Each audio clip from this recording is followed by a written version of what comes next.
welcome here to a very special edition of Wake Up Call with Dan Tortora. Proud to be here with you Monday through Friday from 9 a.m. to 11 a.m. Eastern Time. And of course, on Tuesdays, bringing you our Bearcat Time and our exclusive multimedia marketing partnership with the Binghamton University Bearcats. It is my honor and my pleasure to put a spotlight on Binghamton University all throughout the year amongst all of their sports. And I'm here today in the Bearcat Breakroom with Eli Lanfear, Binghamton University swimming and diving student athlete, a sprinter, and very happy to have the opportunity to get to know his story and share that with you today. Eli, how you doing this morning? Good. How about you? Doing very well. So, Eli, first and foremost, why Binghamton? How did you end up here?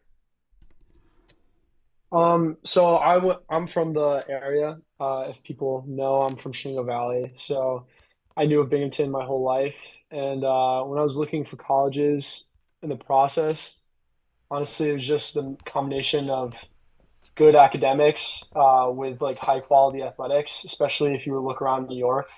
Binghamton is probably the best option you have. And you talk about academics and athletics. Binghamton University this year was put out to the world as one of the top 10 public Ivy League schools. What does that mean to you educationally? Yeah, it just means a lot that I feel like I can pursue swimming at the level that I want, but also know that I'm getting the best education possible. And when you look at the swimming side of it, you said you can pursue swimming at the level that you want, at that high level. What is it about Binghamton University swimming and diving that makes you believe that this really is a high level that's demanding the most out of you? Yeah, I think over the past couple of years, honestly, every year I've been here, we've progressed more and more, Uh, we just have a team like really deep full of a lot of great athletes. So everybody works really hard and I just get pushed every day, and that's the environment I want to swim in. Who's a teammate or two that pushes you the most? Who's the one that really gets the most out of you when you're going back and forth at practice? Yeah, I would say probably Liam Preston. I think he was on here before. He just, we both talk a lot of crap to each other, and I Okay. think it just helps both of us. We're just chirping each other in practice and outside, arguing who's faster. But I really think it's just supportive in the end, and we just push each other to be the best version of ourselves.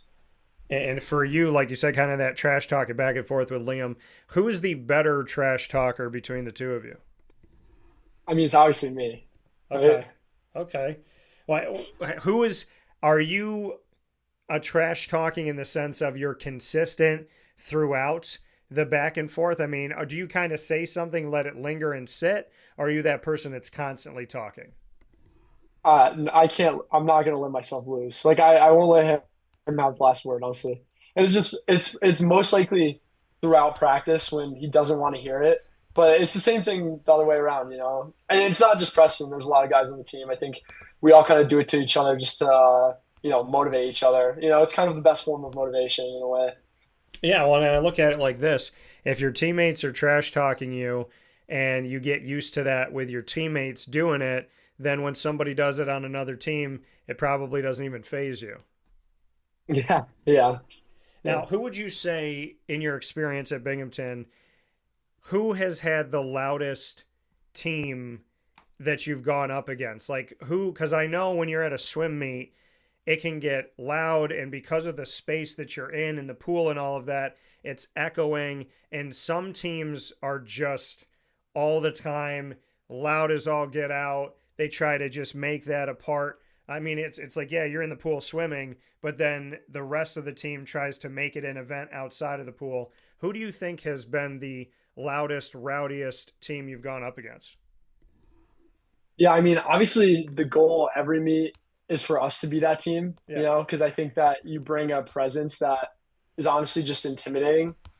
If I had to name another school though, it would probably I'm between two. Okay. Uh, Army, my freshman year, we went against them. They had just the whole campus was beautiful and just the environment that they bring, having all their students come down to the pool, and it's just this wraparound like stadium almost. Yeah. They just have a crazy environment. And I'd also say Bryant, who's in our conference, they're pretty good at being loud on deck. But again, we try to be the loudest at conferences and stuff, you know. Yeah, and you mentioned Liam Preston, and he was on the show a little bit ago here in the Bearcat Breakroom. What is it like? I mean, your bond with him. You talk about how you kind of razz each other back and forth, all in good fun.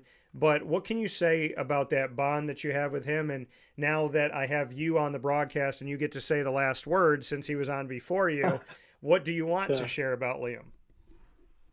Yeah. I mean, honestly, I'd probably just say he's one of the hardest working guys I know. You know, like if I want somebody on the relay at the end of the relay, I know he's going to be the one that's going to kill himself trying to win that relay. You know, and academically and athletically, he's top tier, and he'll just put himself on the line for everything. I have a lot of respect for him.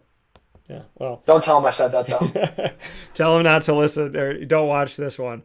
So Yeah, I also had the opportunity to speak with Lauren Kuzma. She says she's pretty loud and she's pretty rowdy. Would you agree yeah, with that? How would you describe her? yeah. I definitely agree with that. Kuzma does a good job of getting rowdy. We both one of the last days of the meet we were just at. Jerry put us in charge of hyping up the team before we went to finals, and Kuzma just took charge and just started yelling. But it was great. I mean, she's really good at that, you know. And so, I mean, like, and you just mentioned your head coach. So you talk about that atmosphere of wanting to be the loudest that's out there and wanting to be that team that you're going to obviously hear in your performance in the pool, but also here on deck as well. You mentioned your head coach, Jerry Comiskey. He's been on the broadcast as well, head swimming and diving coach for men's and women's swimming and diving at Binghamton University. What is it about Coach Comiskey that you feel has maybe brought out the best in you, like his leadership style, what you think he's done to help you?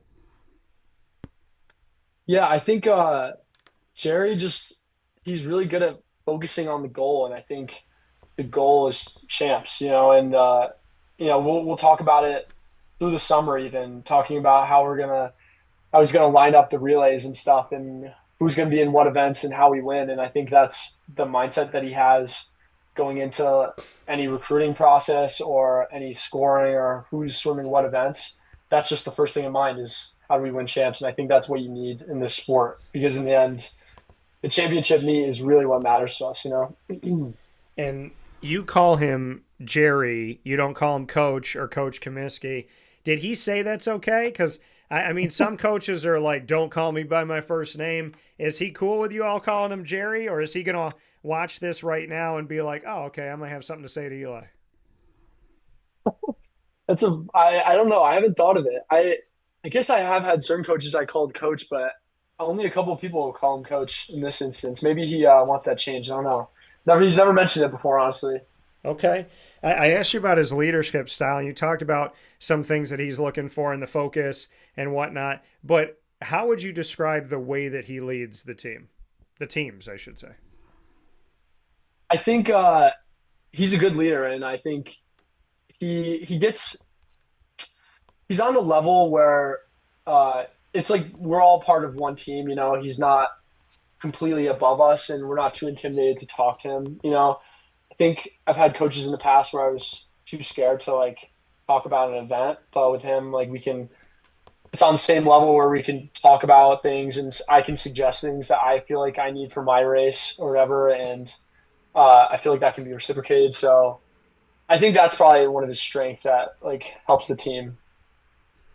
Yeah, and like you said, I mean that he's not above you on that level. What does that do for the student athletes for men's and women's swimming and diving, from your point of view, to have a coach that's not above you, acting like they're better than you, or hey, I'm the coach, you're just the student athlete. To have a coach that says, yes, I'm leading you, but I'm going to talk to you on an equal level. I'm going to be here with you the whole way through. What does that coaching style do for this team, in your opinion, that he doesn't speak from a high mountain, but he speaks right there with you? Yeah, again, like he obviously is good at taking charge and leading us, and not just being like nobody listens to him. Now, obviously, we all still he's still a figure as a coach, but it just means a lot. I think it makes people more comfortable with the environment that they're in, and like we can have fun. And honestly, I think that's really important as a team. People to be comfortable and to enjoy coming to practice. And I think he does a really good job of that, making a good culture and environment for the team. Here with Eli Lanfear of the Binghamton University Bearcat swimming and diving team here in this Bearcat Breakroom in our exclusive multimedia marketing partnership with Binghamton University here on Wake Up Call with Dan Tortora. Eli, for you, when did it all start with swimming? Because, a lot of kids like to swim. They like to go out to the pool, like to go to the beach growing up. They like being in the water. But there's a difference between, hey, I like to kind of just swim around and hang out, and I want to make this a massive part of my life. So, what was it about swimming? Can you bring us back to when you first really started to fall in love with it? Yeah, so not to be like make too long of a story, but I'd say I always swam growing up. I never did like any teams or lessons or anything, but my mom had been a swimmer and my sister swam, so I was exposed to it a lot. And my mom had always told me like I was just a good swimmer in the sense like I could float on my back and stuff. Yeah. Um, but in middle school, I had always played like basketball in the winter. In middle school, I ended up not making the team. I was not very good, and I didn't really like it anyways. So I didn't make the basketball team, and my mom said I should just try swimming because it'd probably be good to get me in shape and stuff. And I thought that I was decent at it anyways. Okay. So I tried that, and I went with my sister to the Y a couple times to learn how to jump off the blocks and stuff because a lot of the people had already been swimming for a little while, and it just kind of kept going from there. I went through high school. I didn't really have a huge club experience growing up because, like, compared to other teams, like some people train year round for a long time, and that just wasn't as much of an option growing up for me. But we were very high school focused, and we had like a really good um, culture of like really caring about the high school team, and I think that actually made me like it more. It gave me a nice segue into the sport without feeling overwhelmed doing year round training. So, I mean, for you, like you said, your mom kind of saw something in you. You like doing it. You were playing another sport, and this is the one that really spoke to you. For you, when you started to really fall in love with swimming, did you see yourself in a certain place in a meet? Did you say, like, this is where I want to be? Did you watch the Olympics and say, if I could choose anything, I'd choose this? Are you doing that now? Like, did you fall in love with a portion of the swimming world? And are you doing that at this point? Yeah, I think throughout high school, I think that was when I mainly started thinking about, competitiveness and stuff because in middle school it was kind of just I didn't really know what anything meant. Like I didn't even know like how the Olympics worked or anything. Uh, and then in high school, I think I remember talking to my dad about whatever my freshman year I want to get a state time, and then my sophomore year I want to make a final, and then junior year get third, or senior year get first, whatever. Just having those types of goals, and I think honestly ever since then that's kind of been the main way my brain focuses. I don't know why. I guess that's just what I ended up doing. So yeah, I still think I think about stuff like that, and obviously now the goal has been conferences or making a NCAA cut, going to NCAA's. But yeah, I think my brain still focuses on goals like that. So, how close do you feel like you are to getting to the NCAA's? It's really hard in swimming. It's only like top 30-ish in each event, so it's really competitive. Obviously, that's still my overall goal for this year. I only have 1 year left, but I don't know. I think on paper it may seem difficult, but to me it doesn't really seem impossible, and I don't like to close my mind to things like that. No, and I don't think you should by any stretch of the imagination. I think that, well, first and foremost, other people's opinions are none of your business. And the other side of Yeah, that is the fact that, I mean, these are your dreams. And if you feel like, I mean, in my opinion, if God put it in me, then why would he put it there if he doesn't want me to go put it somewhere else? Like, bring it out. So, hmm I mean, if you think you can do it and you believe you can do it and you put the work in to do it, then I'm going to sit back and watch you go and live your dreams.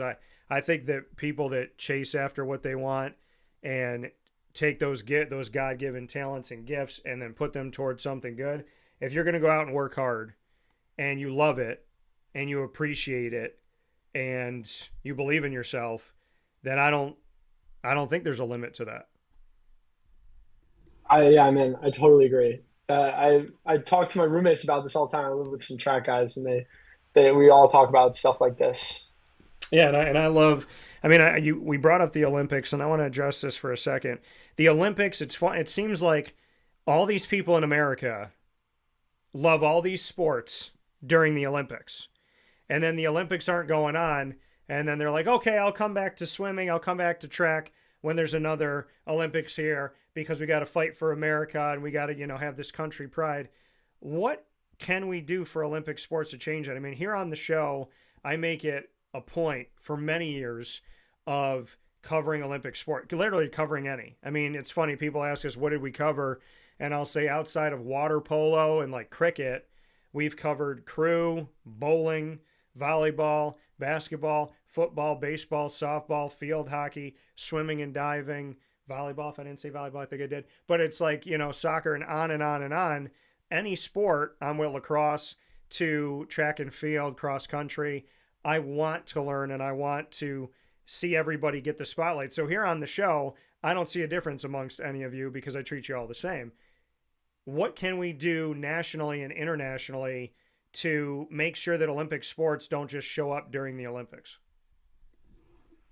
Yeah, it's tough. I think one of the problems, at least in America, is uh, there isn't like a very large pro scene in swimming. We don't have professional teams in swimming Yeah. like the NFL or NBA, obviously. And I get why.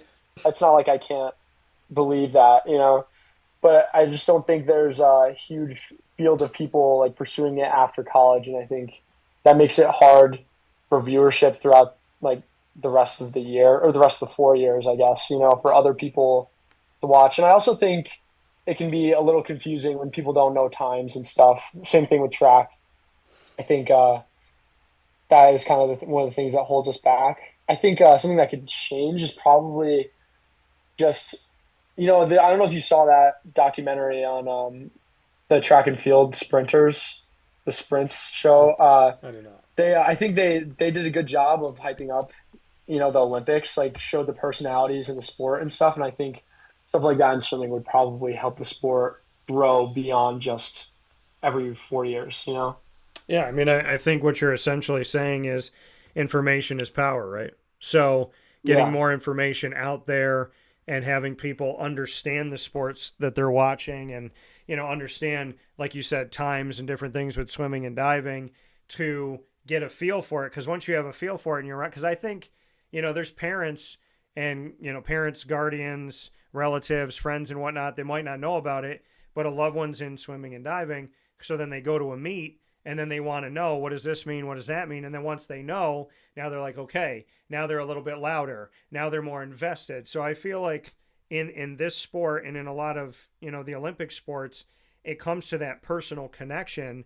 And then that person having that connection to you, for example, goes and brings a friend and then goes and tells somebody Mhm. else it's somebody else. And now all of a sudden there's a bunch of people in the stands that understand what's going on and they found the sport through you or through one of your teammates, but essentially now they know, okay, yeah, we got in it because of Eli, but now we know when we're watching it on television, we understand with the Olympics and they could get more into it. So I think it's kind of like that intimate connection of like, I know somebody, and then that can hopefully branch out. Yeah, I totally agree. So Eli Lanfear here with us. This edition of the Bearcat Breakroom, Binghamton University swimming and diving student athlete. Speaking of having the information here on Wake Up Call inside of our exclusive multimedia marketing partnership with Binghamton University, you are a sprinter. People hear sprinter and they think running. They think, okay, track and field, but you're a sprinter in the pool. To those that don't know, as we said, information is power. Tell me what a sprinter is. Okay, so if we're talking to a non-swimmer here, so a normal college length pool is 25 yards. and the shortest event in swimming is the 50-yard freestyle.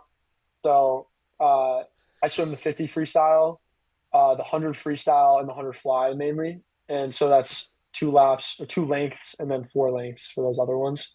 Okay. Yeah, it's not the same thing as running, but it still is a sprint. It only lasts less than 20 seconds in the 50 free. So And for you, being in a pool and moving through the pool, like I've spent my life in the water. My mom got me in the water when I was a baby, and I love challenging myself in the pool. Did different stuff growing up, did like different classes and whatnot. And to this day, if I'm on it doesn't matter where I am. I'm testing myself. I pick a far point, and I'm like, all right, you got to go from here to there underwater, not come up once. Go do it. And so I'm always in the pool challenging myself, kind of like being very cerebral and quiet. So for you, when you talk about doing this in the water, to a friend that you know in cross country or track and field, when they're running and you're trying to move swiftly through the water, what do you think is more difficult to do? To move swiftly through the water or to have to do it on land? oh, this is a tough one. I think I mean obviously running is faster, so in that way it's easier. But I wouldn't say that the sport is easier overall. I think honestly I do think they're in a way they're really different. It just is. Oh, sorry, did I cut out? There you go. They're just different sports. Obviously, swimming is. I don't think people necessarily think about it, but you kind of have to get out of your own way in the water. Swimming is like something like 800 times more dense. Like the water is 800 times more dense than air. So you really have to. It's about efficiency and power. So you have to learn how to pull a lot of water, and that's just a lot different than running is. So it's just, I think it's just more, it's just different. I don't know how to explain which one is necessarily harder. Do you ever go on a vacation and play dumb and just say to somebody at the hotel, "Hey, I'll race you to the other side," and then just take off? Like, I mean, do you have a little side hustle, Eli? No, maybe I should start that though. I think when I was a kid, I would do that a little bit because I knew I was kind of good, but I didn't really like swim, so I kind of got away with that. Okay. Hey, listen. There's pool sharks with the game of pool, and then you can also be a pool shark in an actual pool. I'm just trying to give Yeah, you some ideas here on what you could do when you're on yeah, vacation, make it fun. So we spoke about Coach Jerry. You also have Maddie, Heather, Jesus, Dave, and Lori on this staff for men's and women's swimming and diving. How would you describe the staff as a whole and what they've done for you? yeah. I think everybody's really supportive, and I mean, it really the combination of everybody is what makes this team. Like without like the extra hands on deck, it just would be so much more difficult to manage everything. And like Lori's in charge of weight room, and Dave is a volunteer this year, but he's honestly like our hype man. Yeah. He's just really supportive, and he just loves to be there. And Maddie's our new assistant coach as well, and she's been really great this year. New workout style, but I think it's been good for all of us. Yeah.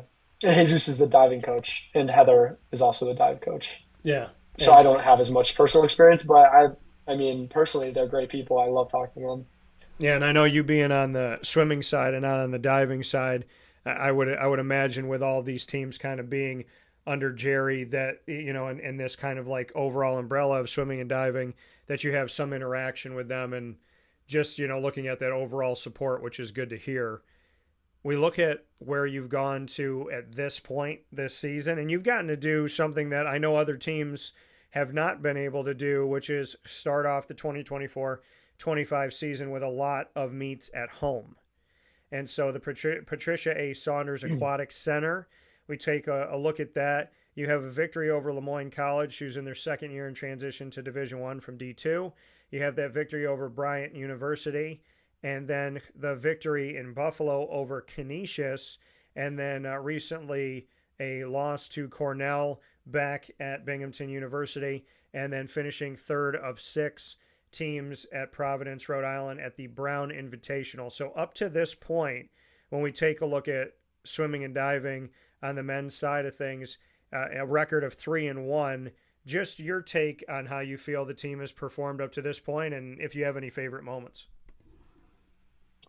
Yeah, I mean, you couldn't really ask for much better. I don't think we necessarily go into the Cornell meet specifically looking for a win. I think we competed as well as we could have, and we had some really good swims at that meet. Uh, I think probably the Rhode Island meet was just at Brown was a really great meet. Like we just had some freshmen. I mean, because we rest a little bit for this meet, so we kind of figure out where people are at.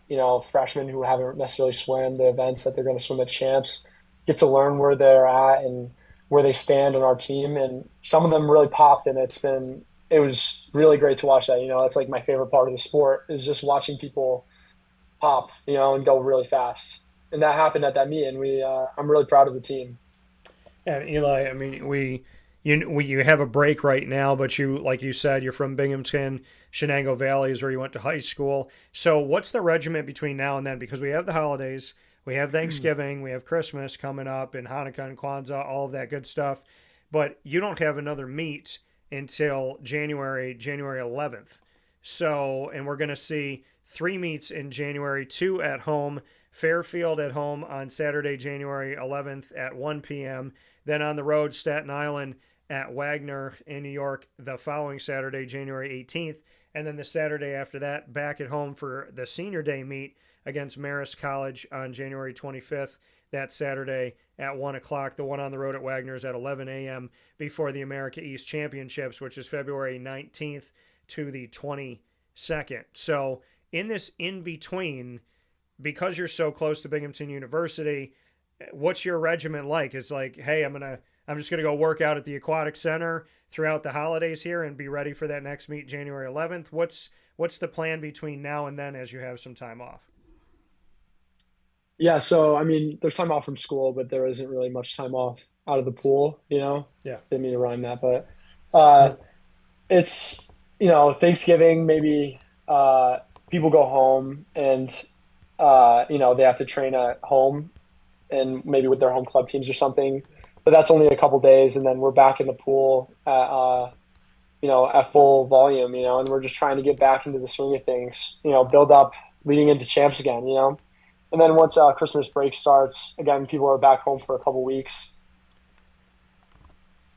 Sorry, did it freeze? No, I can see you. You Can you said, hear me? Sorry. yeah, I can hear you. Um, we're back into the swing of things after Christmas break. We come back a couple weeks early, or like a week or two early. Train here for a little bit. I think then we have a Fairfield meet. Yeah. I think I don't know the exact timing of it, but we also have train trip where we go to Florida, and that's pretty much just doubles every single day, getting a ton of volume in, a lot of hard work, and then come back and it's really just a couple weeks until champs, and then that's like our heavy volume period until we're back into the championship meet, and again that's the real focus for the year. So these next couple of months really matter. And you said you're going to be going down for some training in Florida. What part of Florida? And shout out to Binghamton University for sending y'all down south. That's a good thing. Yeah, I mean it's nice. It's at Fort Lauderdale. Okay. We just train outside every day, again twice a day, every single day, and probably some dry land and stuff too. It's nice to be outside at least. It makes the hard training a little bit nicer. You get a little tan and stay warm at least. But yeah, I'm excited. Yeah, definitely something to look forward to. The holidays and then Florida coming up, and of course these meets, and not only having these meets, but being able to have them at home. Now, I'm looking at the top 10 times that we have here. In the 50 free, you have the best time ever. I'm seeing here 2023. You got it in 19.93. So you're first in the 50 free. You are in the 100 back. You're third all time at Binghamton University on the men's swimming side, and with 49.20 in 2023 for the 100 back. And then looking at the 100 free, you're third all time with 44.46 in 2022. And I mean, this is incredible looking at these records that you have, and the fact that you're still competing. You still have the opportunity to create more opportunities. In the 100 fly, your first all time in Binghamton men's swimming history, 47.42 back in 2022. And then in the 200 fly, your fifth all time with 150.21 back in 2022. So a minute 50.21. Just bring me into that. I mean, I'm mentioning these times with the top 10 times, and I'm just taking a look at this. And I originally thought I was going to be looking at this season, but I'm looking at all time, and you're first in a bunch of categories, third in these, and then fifth. I mean, this is incredible to be looking at this in real time and say, I'm talking to the guy that's living in these records right now. What does that mean to you? Oh, sorry, you cut out there for a Oh, second. I just said, what does that mean to you to be in these records, number one in some of them, number three, number five all time, to be in the top five in multiple different pieces of your swim meet?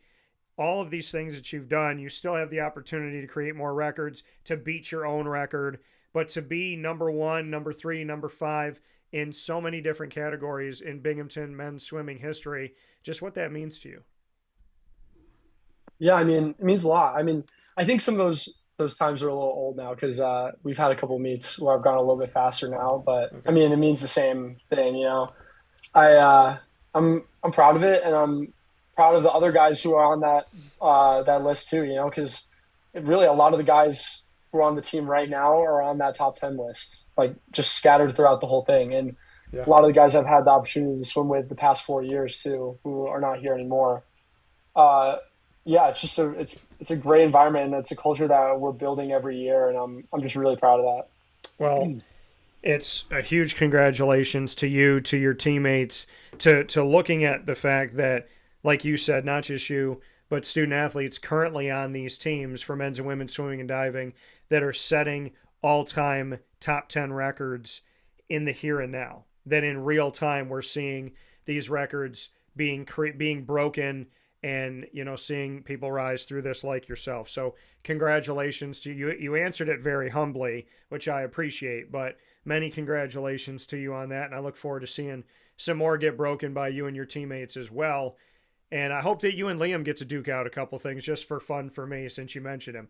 But let's jump into rapid fire. It's an opportunity for you and I to get to know each other a little bit better. You can ask me anything in the world, and I can do the same.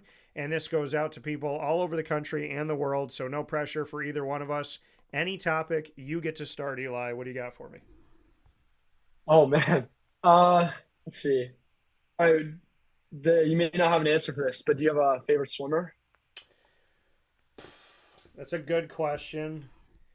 And it's funny because I feel like, the person that a lot of people got to know over the years, obviously through the Olympics, was Michael Phelps, but he was never mine. So I'm trying to remember, and I'm trying to jog my memory on this because it wasn't Phelps. It was probably. See, now I'm going back and I'm looking at a list here in the studio, because when I first started watching it was well before that. Because I watched the Olympics with my parents at times, and not every part, but we would watch different pieces of it. And I would probably, who the heck would I pick? Because it was never Michael, but man, I'm trying to think of who it was that I watched when I was a kid. You would probably know better than I would. Who? Yeah, I was gonna ask what year Olympics? Oh man, I'm gonna say. Well, it wasn't that far back. Probably. I don't know. I mean, the first time I started watching the Olympics, I might have been 9 or 10, maybe 8 years old. So I'm thinking I was born in 1985. So to me, I'm trying to think of who it was that I watched back then. And I'm looking at some of these names that are not familiar to me, but it wasn't Cullen. Yeah, I'm trying to think of who was swimming in like 95. That was one of the best back then. and I'm Yeah, not. that's a tough question. I'm trying to think of an American. Yeah, I mean, I'm looking here right I know now. that's a tough question. Sorry, I didn't mean to No, put you you're on the spot. okay. I knew it wasn't Michael Phelps. I knew it was before, but I can't put my finger on a specific name. I mean, I used to kind of just honestly when I was a kid, it was like anything America. I was just watching and cheering for America. But I'm thinking in my head, I'm Yeah, like, if I could see the face, maybe I would remember. And I'm looking at these names and these faces, and nobody's kind of like hitting that memory for me. So I'm gonna say as a kid, I mean, I remember watching swimming. I just don't remember who would be like my top person. But I mean no disrespect to Michael Phelps. It just I never like when he was swimming. I kind of like you know eh. But when I was a kid, I watched it more for just watching the United States. If they had United yeah, States on their cap, that's who I was cheering for. But I don't have anybody specific that came to mind. Maybe I can. Maybe you can change that, Eli. Maybe you and your teammates can get into the Olympics someday, and then this question becomes very easy for me.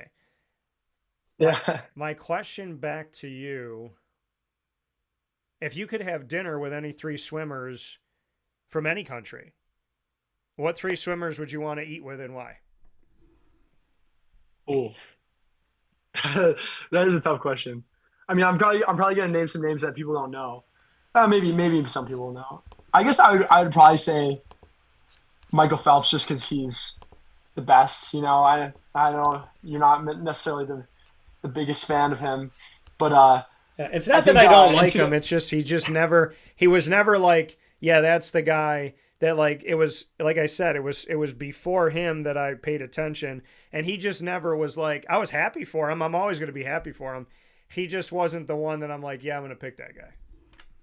yeah, I think I'd probably pick him just because I want to ask him about 2008 because that Olympics was just crazy. He won 8 gold medals and nobody's ever done that before. And I would just want to know what his like mental space was like. I know he's like one of those toxic winner kind of guys, so I really want to know just what that was like. I'd probably pick Caleb Dressel too. Okay. He's like I don't know if you've heard his name. He's like probably the top American sprinter, greatest of all time in like all of my events pretty much, especially in college swimming. And then I think, and the third one's probably tough. I think I'd pick Anthony Irvin, who's Okay. he won in 2000 in the 50 freestyle. He tied for first. And then in 2016, he came back after like 12 years of not swimming and then won the 50 again when he was like 30 something. And I'd want to get to know him too because he seems like a cool guy. I just want to know what their philosophies are. Yeah. No, I expect that. What's your next question for me? All right, so what about favorite general athlete, overall athlete, Of like every sport all time? all time, living or dead? Oh my goodness. Oh boy. I mean, names that come to mind: Hank Aaron, Babe Ruth, Michael Jordan. Oh boy, Emmett Smith. I thought was great. Barry Sanders. Man, if I had to pick one, Wayne Gretzky, Yammer Yager. If I had to pick one, David Beckham is another name that comes up. Breonna Stewart from Central New York in basketball. Cheryl Swoops, Lisa Leslie, Rebecca Lobo, Mia Hamm. My goodness. If I had to pick one of those names, I mean, I grew up playing basketball, so I guess I would say Michael Jordan. And I mean, he could fly. He was insane. I don't know how he did half the things he did. And he just took over. People that didn't know anything about basketball wanted to be like Mike. So, I would probably say Michael Jordan, but all of those names that I named plus more are ones that like come to my mind. And I mean, I named hockey, basketball, baseball, football, soccer. I mean, there's a lot of athletes that I was spoiled to watch growing up. Magic Johnson, Kareem Abdul-Jabbar. I mean, it's crazy. But yeah, I'm gonna say Michael Jordan, But being a kid watching the NFL, I grew up with Brett Favre, Peyton Manning, Steve Young, Troy Aikman, Dan Marino, Joe Montana. Like, I was incredibly spoiled there.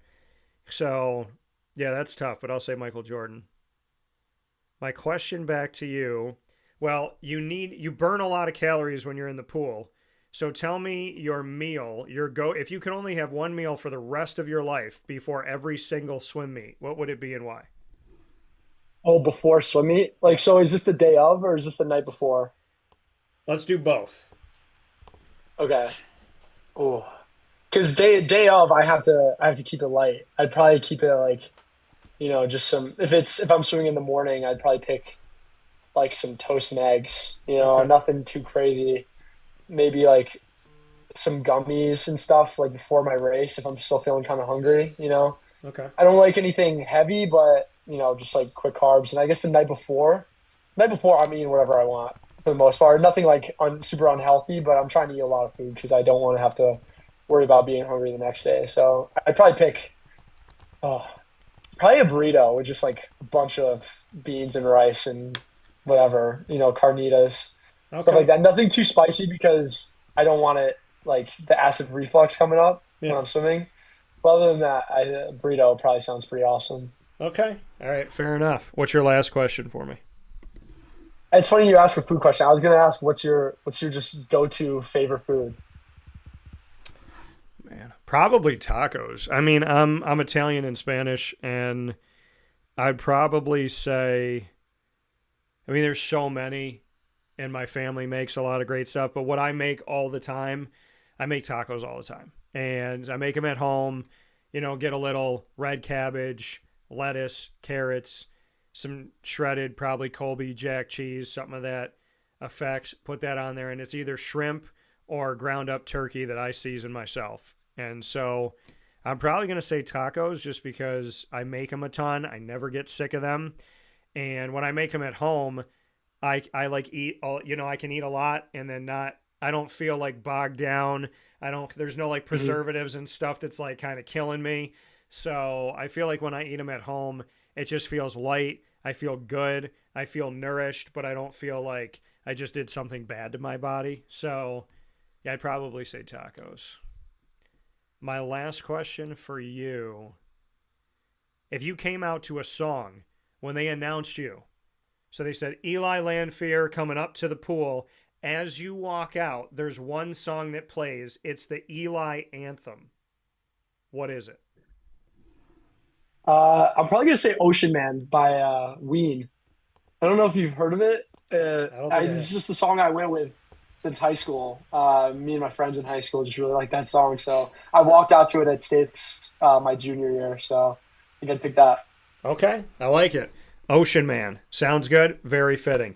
Bearcat Breakroom with Eli Lanfear, Binghamton University swimming and diving student athlete here in the 2024-25 season. This spotlight on Binghamton and so much more throughout the year comes to you in our exclusive multimedia marketing partnership with Binghamton University here on Wake Up Call with Dan Tortora. Eli, it has been my pleasure. I hope that you go tell Liam all about this, and I hope that the next time he's on the show, he tops you and says something even nicer about you because now he owes you one. But as always, thank you for being a part of the show. And I look forward to talking with you soon and appreciate your team for being here on Wake Up Call. It's been a pleasure to talk with Coach as well as you and Liam and Lauren. And I'm hoping the best for you all this season. Yeah, thanks for having me. That was a lot of fun.